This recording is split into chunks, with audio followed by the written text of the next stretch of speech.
신명기 5장 16절 말씀입니다. 우리 한 목소리로 읽겠습니다. 시작. 너희 부모를 공경하여라. 주 너희 하나님을 시험하시라.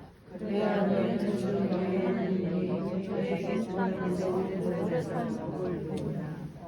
아멘. 네. 오늘 말씀의 제목은 부모를 공경하여라입니다. 부모를 공경하여라. 여러분 부모를 공경하십니까? 부모이신 분도 있고 아직 자녀가 없으신 분도 있지만 부모를 공경하여라. 우리가 많이 듣는 말씀입니다. 우리 삶 가운데 어떻습니까? 부모를 공경하고 계십니까? 그래서 눈을 잘 피하죠? 눈을 아주 똑바로 쳐다보는데 그게 더 무섭군요. 네. 부모를 공경하고 있습니까? 뭐죠? 그 느낌은.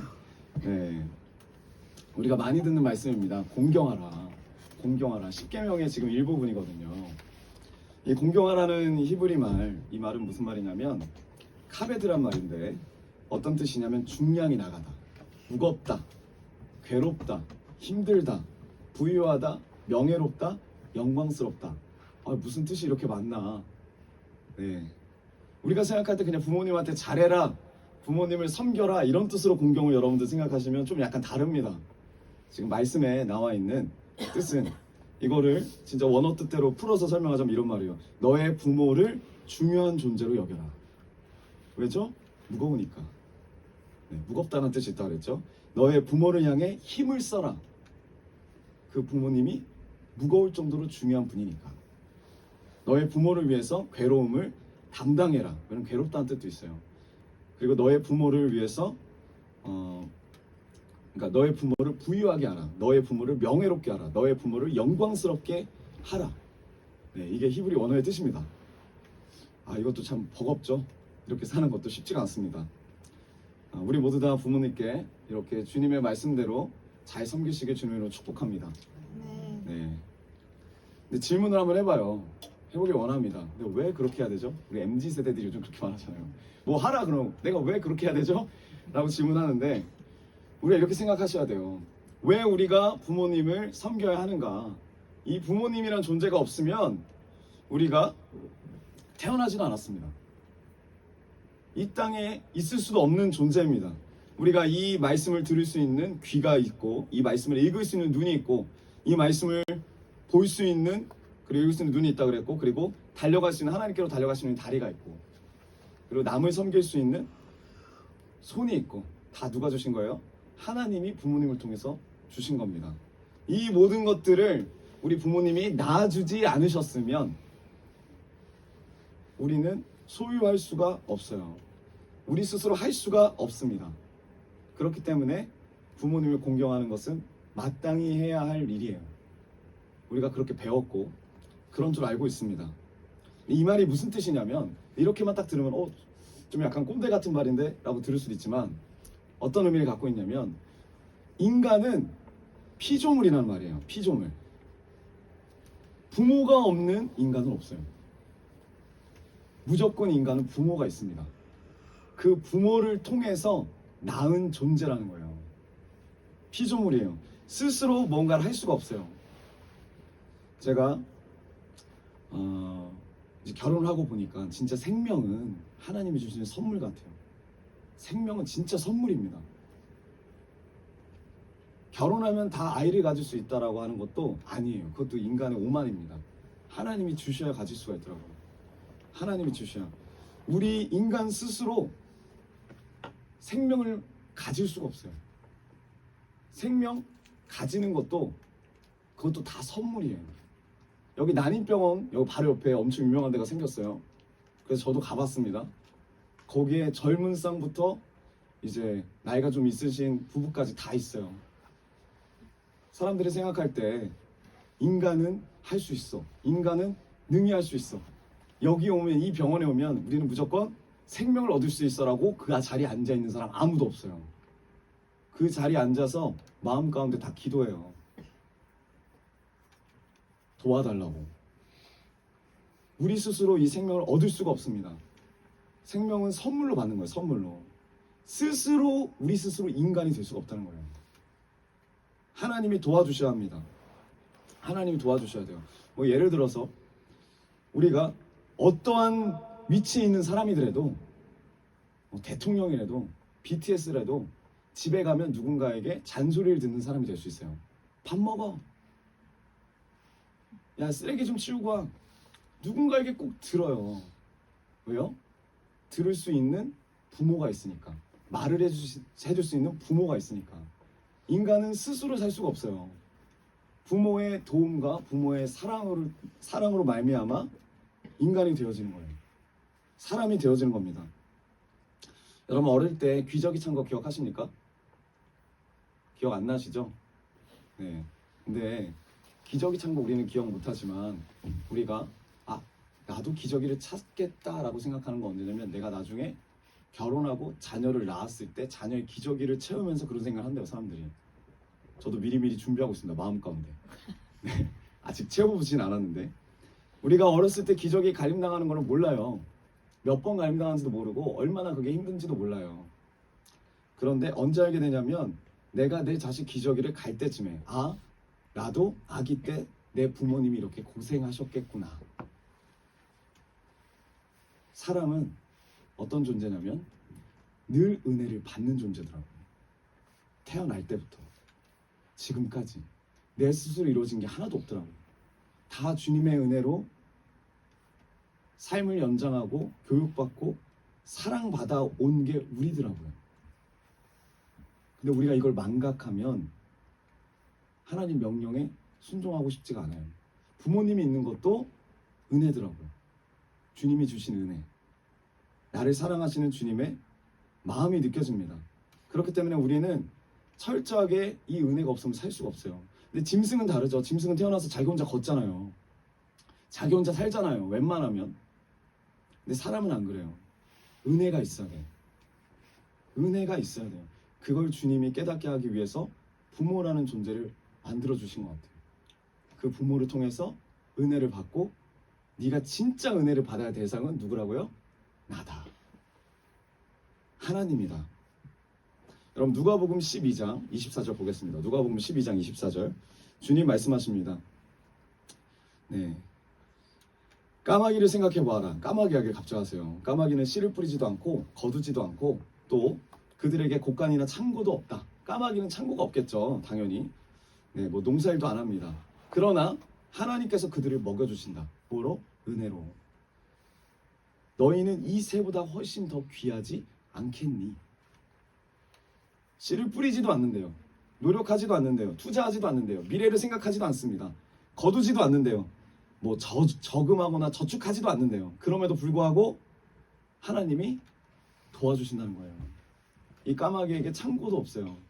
곡간도 없습니다. 자신의 미래를 위해서 투자하거나 저축하지도 않는데요. 이 까마귀는 하나님이 기르시는 존재이기 때문에 하나님의 은혜를 받는 존재이기 때문에 살아있다라는 거예요. 그런데 너희들이 까마귀보다 더 귀한 존재가 아니냐. 주님이 이렇게 말씀하세요.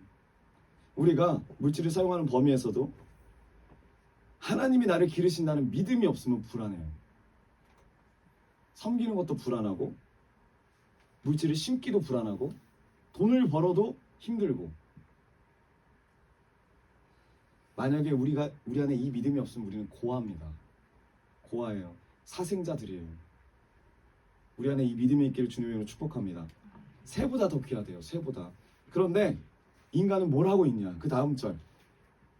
너희 가운데서 누가 걱정한다고 해서 제 수명을 한순간인들 늘릴 수 있겠냐? 걱정하고 있다는 거예요.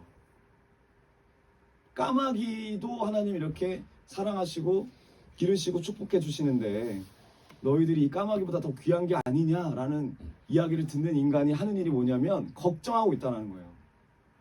자기가 더 오래 살기 위해서 미리 염려하고 수명을 한순간이라도 더 늘릴 생각을 하기 위해서 최선을 다하고 있습니다. 근심 걱정 내 열심으로 내 투자로 이 땅에서 열심히 살아보려고 해요. 근데 성경은 뭐라고 합니까? 누가복음 12장 26절 너희가 지극히 작은 일도 못하면서 어찌하여 다른 일들을 걱정하느냐. 지극히 작은 일이 뭐냐면 그 다음 27, 28, 29, 30절인데 요약하자면 이겁니다. 30절 이런 것은 다 이방 사람들이 추구하는 것이다. 너희 아버지께서는 이런 것이 너희에게 필요하다는 것을 아신다. 지금 무슨 말씀을 하시고 싶으시냐면 내가 네 아빠라는 거예요. 내가 네 아빠다. 우리에게 아버지가 있다라는 거예요. 그 하나님으로 말미암아 낳은 자식이 우리라는 거예요. 예수님의 십자가 지심을 통해서 우리가 주님의 자녀래요. 우리가 아버지가 생겼대요. 그것을 믿고 이제 삶을 살으래요. 성경은 우리에게 아버지가 있다고 말합니다. 그게 무슨 말이냐면 우리가 주님으로 말미암아 태어난 존재라는 거예요. 태어난 존재. 우리가 그 신비로 태어난 존재랍니다. 태어났으면 낳으신 분이 있어요. 낳으신 분이 있다면 당연히 우리를 책임지시는 분이에요. 그 분이 누구라고요? 하나님이래요. 그렇기 때문에 그 하나님의 섭리 안에 있는 그 부모를 공경하는 것이 마땅하대요. 마땅하대요. 근데 또 하나 주목할 건 뭐냐면 하나님께서는 아버지만 공경하라고 하지 않습니다. 뭐라고 하죠? 부모를 공경하라 그래요. 근데 원어를 보면은 재밌는 게 우리나라는 부모라고 하지만 어머니와 아버지를 공경하라요. 어머니가 더 먼저 나와요. 어머니를 정확히 이야기합니다. 부모를 공경하래요. 레위기 19장 3절 또 똑같은 말입니다. 너희는 저마다 여기는 이제 정확히 나오죠. 어머니와 아버지를 공경하여라. 너희는 또 내가 명한 여러 안식일을 다 지켜라. 내가 주 너의 하나님이다. 내가 너의 아버지다. 레위기서에도 이야기를 해요. 부모를 공경해라. 부모를 공경해라. 근데 우리가 신명기도 읽었고 레위기도 읽었고 좀 특이한 점이 있습니다. 공경을 하라라고 명령을 하는데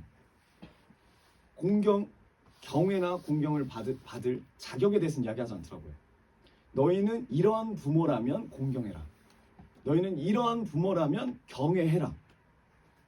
자격을 이야기하지 않고 그냥 너의 부모를 공경하래요. 근데 우리는 생각하잖아요. 자격이 돼야 공경하지 않나? 그게 우리 불만이잖아요.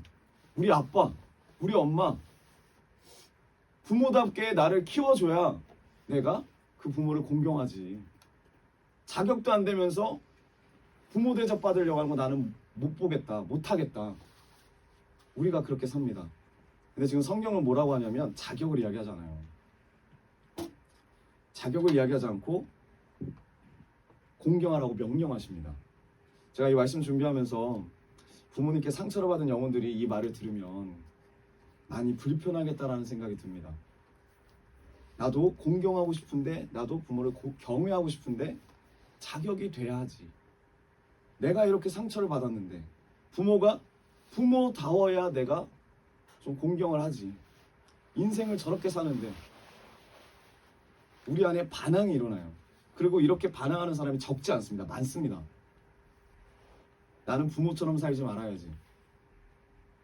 근데 성경은 뭐라고 이야기하냐면 이 경외와 이 공경은 이미 생명을 우리에게 주신 그 통로의 역할로서 충분히 이루었다라는 거예요. 부모의 역할이.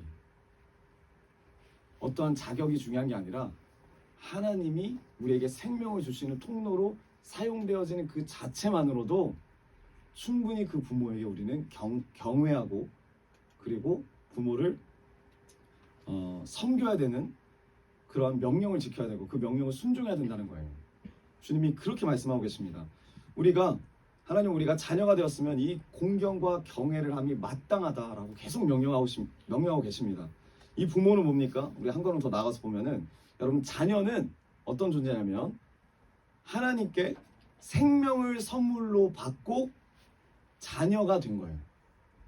자녀라는 위치를 얻은 거예요. 신분을 얻은 거예요. 자녀가 부모가 되는 게 아니죠. 생명을 받는 그 즉시 자녀라는 신분을 얻었습니다. 근데 마찬가지로 부모도 마찬가지고 부모는 어떠냐면 생명을 선물로 받아요. 부모도 똑같이. 그러면서 똑같이 부모라는 신분을 얻어요. 중요한 건 받는 거예요. 생명을 받는 거예요. 부모든 자녀든 누구에게? 하나님에게 생명을 선물로 받고 자녀가 되고 생명을 선물로 받고 부모가 돼요. 그렇기 때문에 자녀든 부모이든 자신들이 무엇을 해서 자녀가 되거나 부모가 된 게 아니에요. 근데 우리가 착각하는 거예요. 내가 너를 낳았다. 너는 내 거야. 내 힘으로 낳았다. 그러니까 그 자녀의 인생을 내 인생처럼 사는 거죠. 나라고 생각하니까. 근데 그게 아니에요. 하나님이 생명을 주셨기 때문에 자녀가 된 거고, 하나님이 생명을 주셨기 때문에 부모가 된 거예요. 이걸 제대로 알고 있는 사람이 어떤 사람이냐, 그게 바로 은혜 받은 사람이라는 거예요.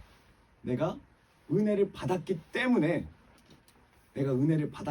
살아있는 인간이다. 지금 이 순간도 내가 은혜를 받았기 때문에 자녀로 신분을 얻은 거고 생명을 얻은 거고, 내가 은혜를 받았기 때문에 자녀라는 선물을 받고 부모라는 신분을 얻게 된 거예요. 그게 은혜 받은 자들이에요. 선물 얻었다는 거예요. 선물을. 그리고 당연히 이 선물을 얻은 자로서 이제 그 선물을 주신 하나님을 경외하고 하나님을 경배하고 하나님을 공경하는 삶이, 그게 예배예요. 그러니까 그냥 하나님이 십계명에 너 부모를 공경하라 라는 말이 진짜 그냥 니를 낳게 하신 그냥 부모를 공경하라 정도 율법적인 수준이 아니라 진짜 깊은 의미에 내가 너에게 선물을 주었기 때문에 네가 자녀고, 내가 너에게 선물을 주었기 때문에 네가 부모기 때문에 자녀를 바라볼 때 선물 주신 하나님을 대하듯이 대하고, 부모를 바라볼 때 선물을 주신 그 하나님께 감사하는 마음으로 부모님을 공경해라. 그 깊은 의미가 있더라고요. 그리고 이러한 삶이, 그러니까 십계명을 사는 삶이 하나님 앞에서 예배인 거예요. 그냥 율법 지키는 정도가 아니라 내가 은혜 받은 자로서 하나님께 감사하며 하나님을 경외하며 하나님을 공경하는 것, 주님이 그것을 명령하십니다. 그렇기 때문에 우리가 기도할 때 이런 기도도 제가 많이 했지만, 어떤 기도를 많이 했냐면, 하나님이 나에게 해준 게 뭐가 있어요? 내가 저런 부모를 원했습니까? 내가 이런 집을 원했습니까? 이런 위치를 원했습니까? 라고 말할 수가 없는 거예요. 우리가 말씀을 더 깊이 알면, 이미 주신 주님이 우리에게 생명을 주셨고 신분을 주셨고 그리고 우리의 아버지가 되셨대요. 그래서 모든 인간은 하나님을 경외하고 공경하는 게 마땅합니다. 그게 예배예요. 별다른 게 예배가 아니라, 교회 와서 그냥 찬양하고 말씀 드리는 게 예배가 아니라 하나님의 말씀 하나하나조차도 내가 은혜 받은 자로서 나 혼자 살 수 없는 존재라는 걸 깊이 깨닫고 늘 하나님을 대하는 마음으로 경외하고 경배하고 섬기는 마음, 그렇게 부모님을 섬기는 마음, 그게 하나님을 섬기는 것 같은 예배래요. 중요한 건 그 부모의 자격을 물어보지 않아요. 어떤 부모일 때 네가 이렇게 섬겨라가 아니라, 그 부모가 나에게 상처를 줬다 할지라도 내가 은혜 받은 자로서 그 부모를 섬기는 거예요. 근데 만약에 우리가 이 예배를 하나님 앞에 드리지 않으면 그게 죄라는 거예요. 부모를 섬기지 않아서 죄가 아니라 하나님을 바라보지 않고 예배 드리지 않는 게 죄래요. 그래서 율법을 지키지 않으면 그게 죄인인데, 단순히 지키지 않아서 죄가 아니라 하나님께 예배 드리지 못하니까 죄더라고요. 예배하지 않는 것을 죄라고 하는 거예요. 여러분, 우리의 인생은 우리가 획득한 게 아니에요. 받은 거예요. 선물로. 사람들은 다 말해요. 너가 인생을 개척해라. 너가 인생을 일구어 나가라. 아닙니다. 주님이 우리의 인생을 주셨기 때문에 우리가 이 자리에 있는 거예요. 그게 은혜 받은 자예요. 우리의 삶은 곧 선물입니다. 그래서 우리의 삶이 피어나기 위해서 우리가 한 것은 아무것도 없어요. 우리가 기적이 한 것도 아니에요. 다 주님의 은혜로 부모라는 선물을 통해서, 자녀라는 선물을 통해서 서로에게 사랑을 베풀고 그 안에서 예수 그리스도의 사랑을 전하고 공경하고 경외하고 섬기는 게, 그게 가정이에요. 그게 가정이더라고요. 내가 뭔가를 받을 때 사랑하는 게 아니라 이미 받은 자로서 사랑하는 우리가 되기 원합니다. 인생도 마찬가지로, 인생처럼 영생도 마찬가지입니다. 인생처럼 영생도 마찬가지인데, 영원한 생명을 얻으면 우리가 한 일이 아무것도 없다는 거예요. 우리가 인생 얻으면 우리가 한 일이 아무것도 없듯이 영생을 얻으면 우리가 한 일이 아무것도 없습니다. 영생도 받는 거예요. 내가 영생을 얻는 게 아니고 내가 영생을 투쟁해서 가져가는 게 아니라 영생도 하나님이 주시는 거예요. 여러분, 자녀라는 인생이 우리에게 열매예요. 부모라는 인생이 우리에게 열매예요. 하나님의 자녀로서 영생을 누리는 것도 열매예요. 열매는 누가 얻습니까? 농부가 힘써 일한 결과물이 열매예요. 그렇기 때문에 우리의 인생, 우리의 영생 다 열매이기 때문에 우리가 힘들여서 얻은 게 아니에요. 농부이신 예수님이, 농부이신 하나님이 힘쓰셔서 우리의 구원을 이루어 주신 거예요. 그게 복음이더라고요. 내가 한 게 아니에요. 주님이 하셨습니다. 그걸 선포하는 게 은혜 받은 자예요. 그 선포가 또한 예배 가운데 나가는 거예요. 그래서 계속 말하는 거예요. 경외와 공경의 예배가 은혜 받은 자는 마땅하다. 그런 삶이. 오늘 말씀에 전제가 있습니다. 신명기 5장 16절 너희 부모를 공경하라. 너희 부모를 공경하여라. 주 너희 하나님이 명하신 것이다. 전제가 뭐냐면 명령이에요. 그냥 준 게 아니고 명령입니다. 주 너희 하나님이 명하신 것이다. 이 말씀은 언제 한 명령이냐면 지금 이건 신명기서입니다. 십계명을 언제 받았냐면 출애굽기에 받았거든요. 처음 이 십계명 받은 사람들이 누구냐면 그 광야 1세대들이에요. 근데 그 광야 1세대들이 거의 죽었어요. 그리고 지금 이 신명기서, 오늘 본문의 신명기서에서 다시 한번 이 십계명을 이야기하고 이 십계명을 듣는 자들이 누구냐면 그 자녀들이에요. 2세대들. 2세대들에게 명령하신 두 번째 명령입니다. 대상이 바뀌었어요. 대상이. 근데 말씀은 똑같죠. 대상이 달라졌음에도 하나님이 같은 명령을 하신다는 것이 우리에게 무슨 의미가 있냐면 첫 번째로 하나님의 명령은 변함이 없어요. 세대가 바뀌어도 똑같습니다. 문화가 달라진다고 하고 습관이 달라진다고 하고 시대가 바뀐다고 해도 하나님의 명령은 바뀌지가 않아요. 똑같습니다. 한 번 말씀하시는 것을 동일하게 말씀하신다는 거예요. 두 번째로 어떤 의미가 있냐면 그러니까 공경의 대상, 부모를 공경하잖아요. 그 공경의 대상이 나의 부모가 범죄하고 실수하고 심지어 죄로 말미암아 죽었다 하더라도 그 부모를 공경함이 마땅하다는 거예요. 이게 무슨 의미냐? 여러분, 지금 이 말씀을 듣는 사람들은 장성한 자들이에요. 2세대들. 이미 어른이 된 자들입니다. 근데 이 어른인 자들이 보기에 지금 이 말씀을 듣는데 지금 다 컸잖아요. 다 컸잖아요. 말씀을 듣는데 하나님이 다시 말씀하시는 거예요. 너의 부모를 공경해라. 그럼 무슨 생각이 들어요? 부모님이 자격이 되는지가 생각이 떠오른다는 거예요. 이스라엘 백성들도 마찬가지로. 이스라엘 백성들이 왜 이런 생각이 떠오를 수밖에 없고 우리도 왜 이런 생각이 떠오를 수밖에 없냐면 이스라엘 백성 그 1세대들, 광야 1세대들은 실패했어요. 40년 동안 광야에서 머무르고 헤맨 이유가 뭐냐면 그 부모들 때문에 헤맨 거예요. 성경 말씀이 정확히 나옵니다. 너희의 죄로 말미암아 너희 자녀들이 여기에 40년 동안 거할 것이다. 근데 그 자녀들에게 주님 뭐라고 하세요? 부모를 공경해라. 공경이 되겠습니까? 이 말을 듣고 있는 그 자녀들 역시 나중에 나이가 들 거예요. 그리고 나중에 연약하니까 범죄를 할 거예요. 실수할 거예요. 실패할 가능성이 있습니다. 근데 그렇다 할지라도 그 3세대들이 또 나온다 할지라도 그 3세대들한테 주님이 똑같이 말씀하신다는 거예요. 너희 부모를 공경해라. 그가 어떠한 죄를 저질렀고 너에게 어떠한 상처를 줬다 할지라도 그게 내 뜻이다.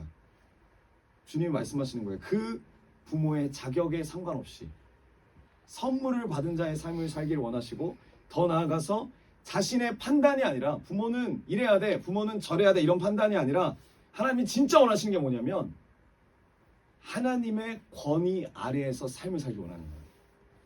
부모가 아무리 자격이 안 됐다 하더라도 내가 얼마나 상처를 받았다 하더라도 하나님의 권위 가운데 하나님이 명령하시면 순종하라는 거예요. 그러한 자녀를, 그러한 백성을 주님이 원하신다는 거예요. 이 십계명을 통해서 권위 아래에 있는 자녀, 권위 아래에 있는 백성들, 내 판단, 내 지식으로 말미암아 사는 공동체가 아니라 하나님의 말씀, 하나님의 권위 아래에서 사는 공동체. 그게 주님이 원하시는 공동체입니다. 구약에서 신약에 이를 때까지 이 십계명이 계속해서 반복됐어요. 부모를 공경해라, 부모를 공경해라. 근데 진짜 그때부터 지금 시대까지, 오늘날까지 부모들이 부모답게 하나님 말씀 멋지게 이루면서 순종하는 삶을 살아냈을까요? 부모님들이 못 살아냅니다. 우리가 부모님에게 상처를 받았다고 말하고 부모님한테 힘들었다고 말하고 그렇게 말하고 내가 그렇게 살지 않겠다라고 말하는 나조차도 어떻게 된다고요? 내 자녀에게 상처를 줄 수밖에 없는 존재라고요. 그걸 주님이 아세요. 그럼에도 불구하고 주님은 그 다음 세대에게 부모를 공경하래요. 하나님의 권위 아래서. 하나님 말씀 변함이 없습니다. 너의 부모를 공경해라. 그렇기 때문에 하나님이 은혜 하나님이시라는 거예요. 부모가 부모의 자격이 없어도 부모가 실패하고 실수하고 범죄하고 심지어 그 죄로 말미암아 죽었다고 해도 광야에 있을 때도 다 죽잖아요. 2명 빼고. 부모는 공경받기 합당한 것이다. 왜? 내가 명령하는 거니까. 내 권위 아래서 이 명령을 지켜라. 그리고 이 이야기를 듣고 있는 자녀는 내 인생을 부모를 통해서 선물을 받았지. 나는 은혜를 받은 자지. 나는 그러한 존재지. 내가 생명을 받았지. 내가 신분을 받았지. 겸손으로 살아가라는 거예요. 자만하지 말고. 그 부모님들의 상태가 어떠냐? 여기 나옵니다. 어떤 자인지 민수기 14장 1절. 네, 느낌이 옵니다. 처음부터 어떤 부모들이었는지. 1절. 소리 높여 아우성 쳤다. 밤새도록 통곡했다. 매일매일 원망한 거죠. 원망했다. 그리고 죽었더라면 좋을 것이다. 매일매일 생각. 내가 차라리 죽겠다. 우리 부모님이 나한테 맨날 이렇게 생각한다, 이렇게 말한다고 생각해 보세요. 맨날 고함 지르고, 맨날 통곡하고, 맨날 원망하고, 죽어버리면 좋겠다 그러고, 칼에 맞아 죽게 하는가, 차라리 이집트로 돌아가는 게 좋겠다. 맨날 한탄하고, 그리고 이제 반란까지 생각하는 거예요. 우두머리를 세우자. 반역을 깨우는 거예요. 나는 반역자의 자녀가 되는 거죠. 이집트로 돌아가자. 이 말을 했던 사람들이 지금 신명기에서 부모를 공경해라 라는 말씀을 듣는 자들의 부모예요. 그 결과들이 어떤 일이 일어납니까? 민수기 14장 27절부터 34절까지 쭉 있는데 나중에 한번 읽어보세요. 근데 중요한 건 뭐냐면 33절입니다. 너희 자녀들은 40년 동안 광야에서 양을 치면서 너희 시체가 썩어 없어질 때까지 너희가 저지른 죄를 대신 짊어질 것이다. 이걸 자녀들이 알아요. 자기들이 왜 여기서 뺑뺑이 돌고 있는지를 알아요. 그런 자들에게 주님이 말씀하시는 거예요. 부모를 공경해라. 됩니까 이게? 우리도 어렵잖아요. 부모 때문에 방황하게 된 세대예요. 자기의 40년의 그 시기가 허송세월처럼 날아갔다고 생각할 수 있어요. 우리가 그렇게 생각하잖아요. 내 부모 때문에 내가 이렇게 산다. 방황하게 된 세대로 산다. 그 원망을 다 부모에게 돌리잖아요. 근데 그러한 자녀들에게 지금 주님이 뭐라고 하세요? 어떤 명령이 떨어지고 있습니까? 너의 부모를 공경해라. 너를 방황하게 한 부모라도 너는 부모를 공경해야 한다. 부모님의 어떠함과 상관없이, 자격과 상관없이 네가 생명을 받은 자라면, 네가 생명을 받은 자라는 것을 깨달은 자라면 부모를 공경함이 마땅하다. 하나님은 어떤 분이십니까? 실패한 부모님의 권위도 세워주신 분이에요. 하나님의 이스라엘 공동체가 사람의 어떠함에 반응하는 공동체가 아니라, 그러니까 정죄하는 공동체가 아니라 하나님의 권위와 하나님의 말씀에 반응하는 공동체가 되길 원하세요. 우리 어떤 상황에 매이는 게 아니라 그 상황 너머에 주님에게 매이는 공동체가 되길 원하시더라고요. 그렇기 때문에 이 부모님을 공경하라는 이 말의 의미는 하나님의 권위 아래 있어라 라는 의미예요. 네가 내 권위 아래 있는 진짜 내 백성이라면, 내 자녀라면, 내 말을 청종하는 자라면 너가 받은 어떠함에 상관없이, 네 부모의 자격에 상관없이 내 말에 명령에 순종해라. 할 수 있겠냐라고 말하는 게 십계명이에요.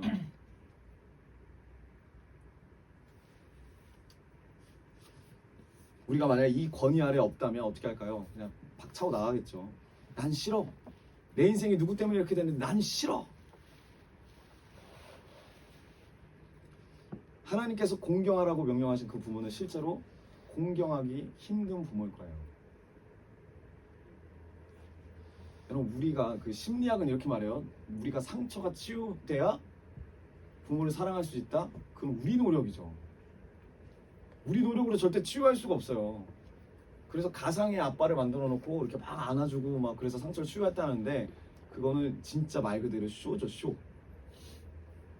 지금 주님이 말씀하시는 명령에, 부모를 공경하라는 명령에는 쇼하라는 말 없어요.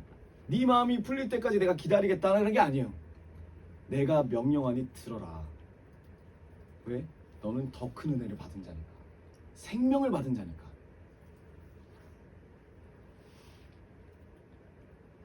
그렇기 때문에 부모 공경은 자신의 자격이나 부모의 자격과 상관없이 생명이라는 인생을 선물로 받은 자들에게 마땅히 순종해야 하는 명령입니다. 여러분, 우리 마음 가운데 응어리가 있어요. 상처가 있어요. 앞 세대들도 다 있으실 거고 지금 세대도 있을 거고 우리 다음 세대도 우리에게 있을 거예요. 분명히 있어요. 근데 그 연결고리를 끊을 수 있는 방법은 뭐냐면 지금부터 내가 부모의 어떠함에 반응하는 것이 아니라 나의 어떠함에 반응하는 것이 아니라 그 너머에 있는 하나님 권위 아래 들어가 있느냐 없느냐 이걸 깨닫는 거더라고요. 내 삶이. 하나님은 자격에 반응하며 살기를 원치 않으세요. 자격이 있으면 내가 순종하겠다. 자격이 있으면 내가 이렇게 하겠다. 그게 아니라 주님의 권위에 반응하라는 거예요. 저 사람이 사과하면 내가 사과할게요가 아니라 내가 너가 사과하기를 원한다.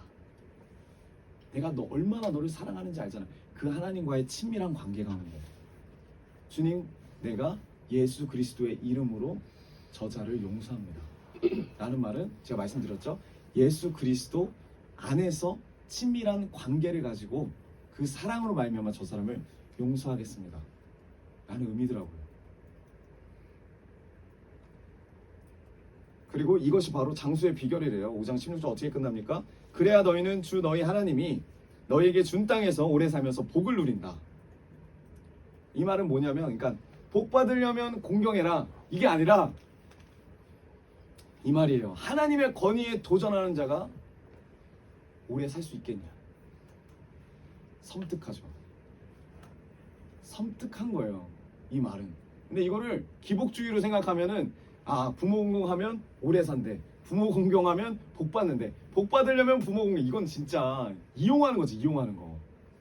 그게 아니라 네가 은혜 받은 자라면 부모의 자격에 어떠함에 상관없이, 자격에 상관없이, 너의 기분에 상관없이, 너의 상처에 상관없이 명령하는 나의 권위에 순복하고 내 안에 들어와서 내 말을 따라라. 내 말을 따르지 않는 자는 오래 사는 거 못 봤다. 하나님 권위 아래 살고 그 권위에 반응하며 사는 것이 하나님의 백성의 태도이고 모습이더라고요.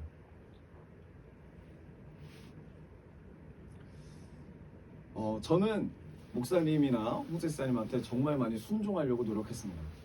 네, 순종하려고 많이 노력했어요. 근데 뭐 많이 이야기해드렸지만 홍세사님은 최선을 다해서 밖에 나가서 일할 때도 한 번도 쉰 적이 없어요. 항상 밖에 나가서 뭔가 일자리를 구하려고 하셨으니까. 근데 5년 동안 제대로 벌어오지 못하셨고, 제가 중학교 후반 3학년 때부터인가 그때부터 대학교 때까지 아버지에 대한 원망이 너무 컸어요. 아버지 역할을 해야지. 아버지 역할을 해야지. 마찬가지로 목사님에게도 마찬가지 그 마음이 있었습니다. 엄마의 역할을 해야지. 진부 전사는 우스갯소리로 저한테 이런 말을 해요. 엄마가 엄마 역할만 제대로 했으면은 느낌상으로 자기는 이제 서울대도 갔겠다라는 식으로 이야기를 하더라고요. 왜냐면 진짜 부모님들이 그런 거 열성적으로 이렇게 하는 서포트하는 부모님도 있잖아요. 자기도 그런 거 받아보고 싶다 이런 거죠. 진배 전사도 저도 그랬어요. 고등학교 때 과외도 못 해봤어요. 물론 여러분들 스스로 안 한 사람들이 있죠. 우리 교회는 좀 스스로 안 한 사람들이 많은 케이스고 과외를 못하는 게 그렇게 큰 아픔인가 하고 싶은데 못했다고. 하고 싶은데 돈이 없어가지고. 아픔과 상처와 괴로움이 있어요. 근데 주님이 원하시는 건 뭐냐면 그거 백날 고민하고 상처 네가 치유받아갖고 용서하는 거는 그건 성인군자고, 주님이 진짜 원하는 건 뭐냐면 내가 너를 만나길 원한다. 네가 내 안에 거하길 원한다. 내가 얼마나 너를 사랑하는지 아니. 너는 내 아들이야. 내 딸이야. 내가 너를 위해서 너무나 귀한 비밀을 숨기고 있어. 너를 통해서 내 나라를 이룰 거야. 내 나라를 위해서 너를 사용할 거야. 그래서 지금은 수갑을 찬 것 같지만 너의 눈이 열려서, 너의 귀가 열려서 나의 마음이 보이고 소망을 품길 원한다. 삶에 집중하고 삶에 매이는 게 아니라 그 삶에 넘어서 나의 계획을 보기 원한다. 그럴 때 그 계획 안에서 부모를 사랑할 수 있더라고요.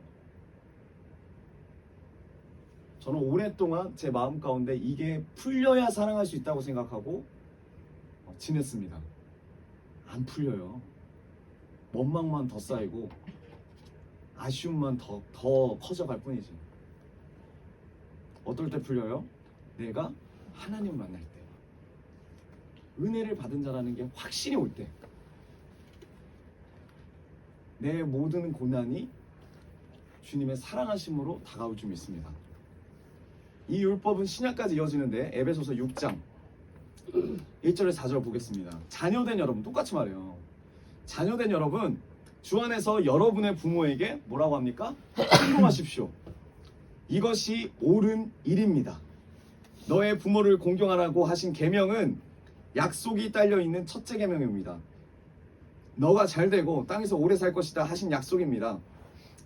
또 아버지 된 이 여러분의 자녀를 노엽게 하지 말고 주님의 훈련과 훈계로 기르십시오. 왜요? 내 거 아니에요. 다 받은 거니까. 이 글을 쓴 사람은 바울입니다. 바울은 구약 성경을 잘 이용했어요. 근데 이 내용이 이제 지금 1절부터 지금 쭉 갔는데 어디까지 이어지냐면 6장 5절에는 맨 처음에는 부모를 공경해라, 부모를 순종해라. 그 다음에는 종의 이야기를 해요. 종에게 이렇게 해라. 종은 이렇게 살아라. 그 다음에 어떻게 이야기하냐면 상전들아, 사업하는 사람들한테 이야기를 해요. 점점 이야기가 일상대화로 퍼져나갑니다. 일상대화로 퍼져나가요. 왜요? 부모 공경하는 게 기준이 아니라 하나님 권위 아래서 순종하라는 거예요. 맨 처음에 가족이었다가 종이었다가 상전이었다가 이게 어디까지 이어지냐면, 그래서 10절 끝으로 말합니다. 여러분은 주님 안에서 그분의 힘찬 능력으로 굳세게 되십시오. 여러분이 가정에 있든 여러분이 종과의 관계든 여러분이 사업을 하든지 간에 하나님의 권위 안에서 삶을 살아야 되는데, 왜 삶을 살아야 되느냐? 이게 영적 싸움이다. 그래서 뭐라 그래요? 악마의 관계에 맞설 수 있도록 온몸을 덮는 갑옷을 입고, 우리의 싸움은 인간을 적대자로 상대하는 것이 아니라 통치자들과 권세자들과 이 어두운 세계의 지배자들과 하늘에 있는 악한 영들을 상대하는 것입니다. 그래서 하나님이 주시는 무기로 완전히 무장하십시오. 그래야만 여러분이 악한 날에 이 적대자들을 대항할 수 있으며 모든 일을 끝낸 뒤에 설 수 있을 것입니다. 진리의 허리띠를 띠고 정의의 가슴마기로 가리고, 그리고 평화의 복음의 차비를 하십시오. 믿음의 왕패를 손에 드십시오. 악한 자가 쏘는 불화살을 막아 꺼버릴 수 있을 것입니다. 그리고 구원의 투구를 받고 성령의 권고 하나님의 말씀을 받으십시오. 유명한 말씀이 이어지는 거예요. 별거 아닌 것 같은 부모 공경에서 영적 전쟁까지 넘어갑니다. 이게 무슨 의미냐면, 부모에게 순종하는 게 맨 처음에 뭐라고 그랬죠? 에베소서 1장 다시 펴주세요. 부모에게 순종하는 거. 에베소서 6장 1절. 에베소서 6장 1절. 부모에게 순종하는 게, 자녀 여러분 주 안에서 여러분의 부모에게 순종하십시오. 이것이 옳은 일입니다. 옳은 일이래요. 옳은 일. 영적 전쟁은 일상의 한복판에서 일어나요. 가정 안에서 일어나고 직장 안에서 일어나고 일상의 범주 안에서 일어나는데, 그 현장 안에서 어떻게 살라는 말이냐면 하나님 권위 안에서 살아라는 거예요. 그 사람들의 자격 같은 거 따지지 말고, 상사들 있잖아요. 우리 앞에 있는 어떤 선임이라든가 상사든가 선배라든가, 아니 자격이 돼야 내가 섬기고 자격이 돼야 내가 사랑하고, 그런 게 아니라 맨 처음에는 니네 가정에서 너희 부모에게 먼저 하고, 부모를 통과하면 그 다음에는 너희 아래에 있는 종과의 관계에서. 위의 관계가 되면 아래 관계 하라는 거예요. 종과의 관계에서 하고, 그 다음에 어떻게 하래요? 이웃과의 관계에서. 늘 내 안에 있는, 권위 아래에 있는 순복하는 자로 사랑하고 섬겨라. 그러려면 이 모든 게 영적 싸움이니까 하나님이 주시는 모든 걸 말미암아 갑옷을 삼고 영적 싸움 싸워라. 영적 전쟁이라는 거예요. 권위 아래에서, 하나님 말씀 아래에서 살래요. 그래야 승리할 수 있대요. 여러분, 우리 예배당 안에서 승리하면 뭐합니까? 이 영적 전쟁터, 여기뿐만 아니라 우리 일상이에요. 부모와의 관계에서 그렇고, 종과의 관계에서도 그렇고, 친구와의 관계에서도 그렇고, 직장에서의 관계에서도 그래요. 근데 그 시작이 뭐래요? 부모를 공경하라. 우리가 제일 용서가 안 되는 게 부모잖아요. 그런 분들이에요. 다 있어요. 분명히 용서가 안 되는 분들, 아니면 가족 안에서 형제들. 부모를 공경하십시오. 그게 뭐라는 거예요? 옳은 일이라 그러는데, 이 옳은 일이 뭐냐면 원어로 보면 디카이오십니다. 그게 뭐냐? 그게 하나님의 의예요. 완전 다른 내용이잖아요. 번역한 내용과. 그냥 좋은 어떤 도덕이다 이런 개념이 아니라, 말을 바꾸면 자녀된 이 여러분, 여러분이 부모에게 순종하십시오. 이것이 하나님의 의입니다. 의래요. 은혜를 받은 자는 부모의 자격과 상관없이 부모를 공경하래요. 그게 하나님의 의를 나타내는 일이래요. 부모가 나를 방황하게 했을지라도, 부모가 어떤 실수와 연약함을 보였던 것과 상관없이 부모에게 순종하래요. 이게 하나님의 의래요. 우리 아까 찬양했잖아요. 먼저 그 나라와 의를 구하라. 이게 의래요. 하나님 권위 아래서 순종하는 게 하나님의 의래요. 어떤 부모에게 순종하는 것이 의로운 것입니까? 나보다 힘이 없는 부모입니까? 죄를 더 많이 짓는 부모입니까? 실패와 실수를 무수히 많이 하는 그 부모를 공경하는 게 의가 됩니까? 나를 방황하게 만든 부모를 공경하는 게 의가 됩니까? 그 부모 앞에 어떠한 부모라 할지라도 순종하면 그게 의가 된대요. 이걸 누가 보이셨죠? 우리가 안 돼요. 근데 이게 절대 안 돼요. 근데 누가 보이셨냐면 그걸 예수님이 보이신 거예요. 예수님은 어떤 부모에게 순종하셨습니까? 예수님 부모가 누구죠? 하나님이잖아요. 하나님. 마태복음 3장 17절. 그리고 하늘에서 소리가 나기를, 하나님 말씀하셨어요. 직접. 이는 내가 사랑하는 아들이다. 내 아들이다. 그럼 예수님의 아버지는 하나님이죠. 내가 그를 좋아한다 하였다. 누가 이 말을 들었죠? 예수님이 들었습니다. 하나님으로부터 사랑하는 아들, 내가 기뻐하는 자라고 말을 들었어요. 그런데 이 말을 듣자마자 내 사랑하는 아버지라고 하는 사람이 뭐라고 합니까? 하는 분이 4장 1절, 이게 3장이었고 4장 1절, 그 즈음에, 세번역엔 그 즈음에, 개역개정에는 그때에, 이 소식을 들었을 때, 너는 내가 사랑하는 아들이야 라는 말을 듣자마자 이 아버지가 아들에게 어떻게 하냐면 광야로 내쫓아요. 예수님을. 그리고 뭘 하십니까? 예수님이 마귀에게 시험당하세요. 내가 사랑하는 아들이라고 말씀하신 그 하나님께서 바로 그때에 그 아버지가 아들에게 마귀에게 시험당하도록 광야로 쫓아내신다는 거예요. 예수님의 아버지가 그런 분이에요. 마태복음 4장 3절, 3절에서 11절. 그 시험 받을 때 마귀가, 시험하는 자가 예수께 와서 이렇게 말합니다. 너가 하나님의 아들이거든. 계속 말하잖아요. 뭘 말해요? 아들이거든. 여러분, 우리가 그런 아빠를 두고 있으면은 이런 이야기를 하면 정말 기분 나쁜 거죠. 이게 진짜 아빠야? 아빠라면 이렇게 할 수 있는 거야? 날 사랑한다며 광야로 내쫓아? 마귀에게 시험을 당하게? 근데 마귀도 거기서 한숨 더 떠서 이야기하는 거야. 네가 하나님의 아들이냐? 부정해.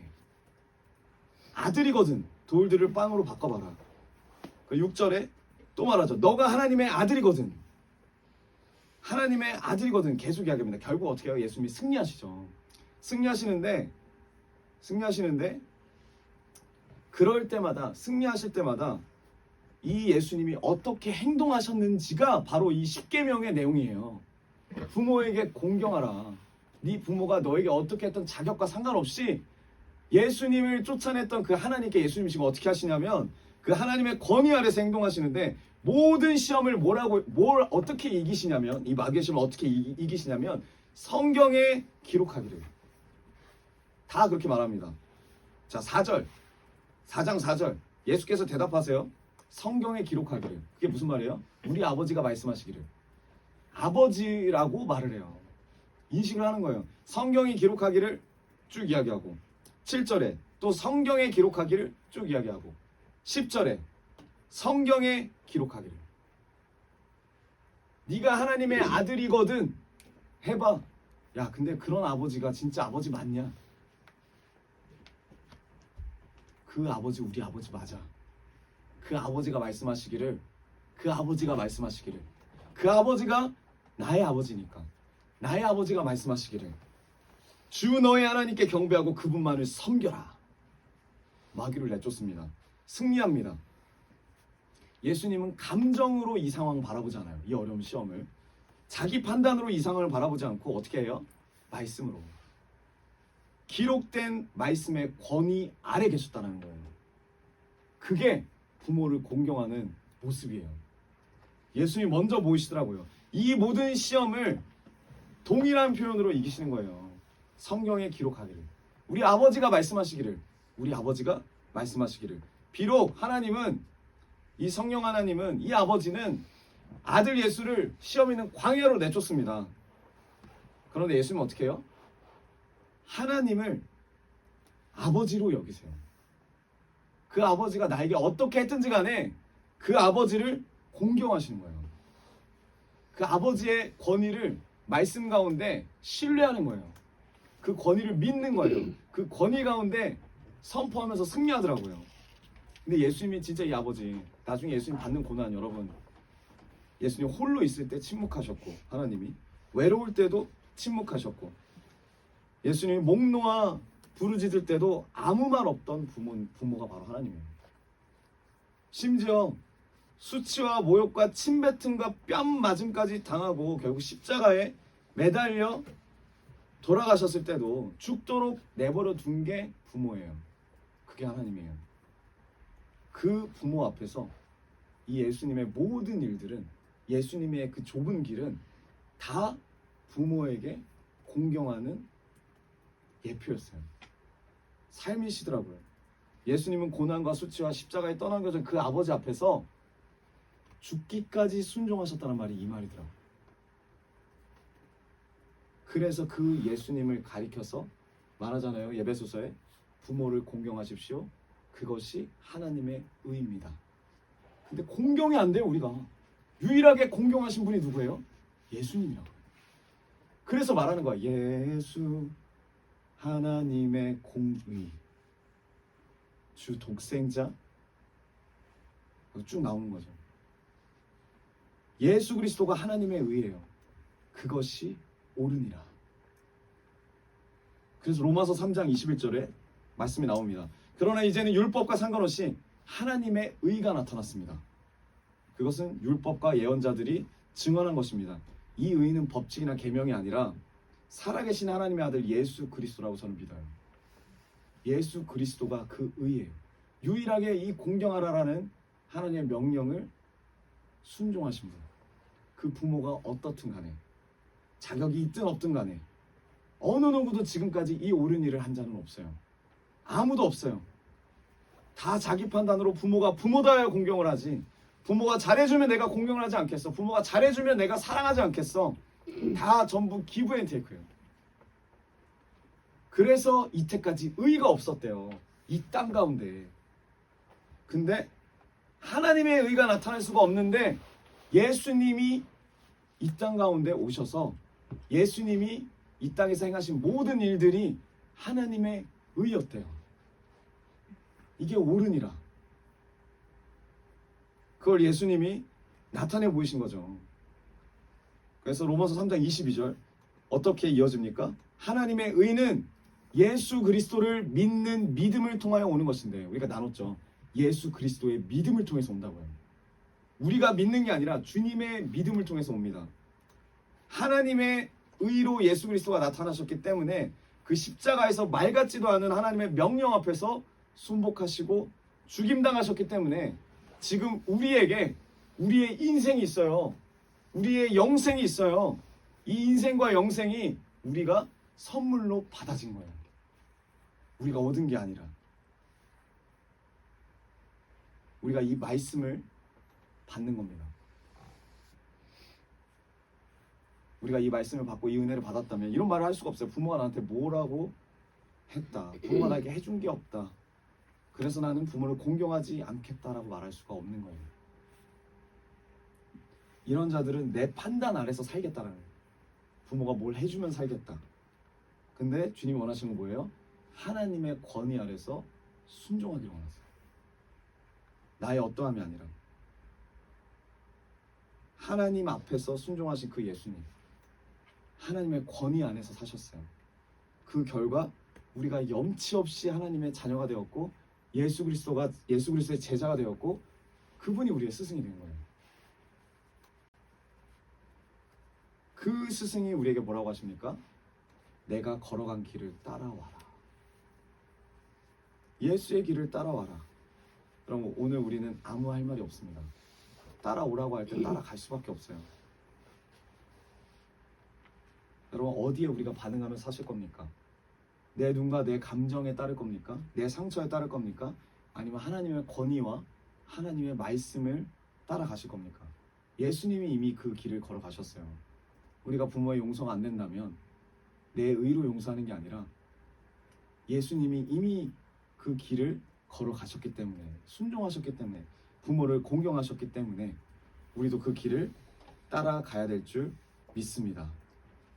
그래서 마태복음 6장 26절 그래서 33절 이것도 나중에 쭉 읽어보세요. 똑같은 내용입니다. 누가복음이랑 뭐 공중에 새라고 합니다. 여기서는 씨를 뿌리지도 않고 거두지도 않고 곳간에 모아들이지도 않으나 너희는 새보다 귀하지 않느냐? 아니하냐. 근데 이 마지막이 뭘로 끝나요? 33절 너희는 먼저 하나님의 나라와 하나님의 의를 구하라. 그리하면 이 모든 것을 너희에게 더하여 주실 것이다. 아멘. 하나님의 나라와 의를 구하는 게 뭐예요? 우리는 이 기도를 몰라요. 어떻게 하는지 몰라요. 우리는 이때까지 이 의를 뜻의라고 생각해요. 하나님의 뜻이라고 생각하는데 이 의는 뜻이 아니에요. 우리가 에베소서에서 봤듯이 옳을 의예요. 옳은 일이다. 하나님의 나라와 하나님이 원하시는 옳은 의를 구하라. 그 일에 말씀대로 순종해라. 그 옳은 의를 어떻게 해요? 갈망하래요. 간구하래요. 근데 누가 갈망합니까? 이 갈망하겠다라고 고백하는 사람들은 어떤 사람이냐면 내가 자격 없는 부모를 공경하겠습니다. 나에게 상처 준 부모를 공경하겠습니다라고 결단하는 사람들이에요. 그 사람들이 내가 주님의 의를 구합니다 라는 말이에요. 이 한마디 한마디가 우리의 찬양의 한마디 한마디가 아주 깊더라고요. 이게 진짜 우리의 심령 가운데 내어진 고백이라면 여러분 이 찬양을 통해서 너무나 큰 은혜를 받을 수밖에 없어요. 은혜 받은 자로서 우리가 용서하지 못할 자가 없어요. 우리가 아무리 그 부모에게 상처를 받았어도 아무리 그 부모가 못마땅해도 우리에게 생명을 주신 그 하나님 바라보면서 우리에게 신분을 주신 자녀의 신분을 주신 하나님 바라보면서 나중에 우리에게 부모의 신분을 주신 하나님 바라보면서 부족하지만 그 하나님께 감사함으로 지금 하나님의 말씀에 순종할 수 있습니다. 우리가 그런 자가 되기 원해요. 주님 앞에 먼저 하나님의 나라와 그의 의를 구하는 것은 그런 것입니다. 에베소서 6장은 이것을 영적 전쟁이라고 하는 거예요. 너의 가정에서 훈련이 되면 그리고 너의 종에게도 훈련을 하고 너와 마주치는 모든 상정 가운데 훈련을 하고 이 영적 전쟁의 삶을 살아라. 승리해라. 어디 안에서? 내 권위 안에서. 우리도 받은 사랑이 있습니다. 그러면 그 받은 사랑을 가진 자로서 예수님의 제자답게 하나님의 권위 아래서 그 의를 갈망하면서 그 옳은 일을 갈망하면서 부모님께 공경하며 순종하며 영적 전쟁에 승리하는 하나님의 자녀가 되기 원합니다. 아멘. 우리 여러분들과 옆분들과 인사합시다. 부모님을 공경합시다. 하나님의 권위 아래 섭시다. 아멘. 우리 그 마음으로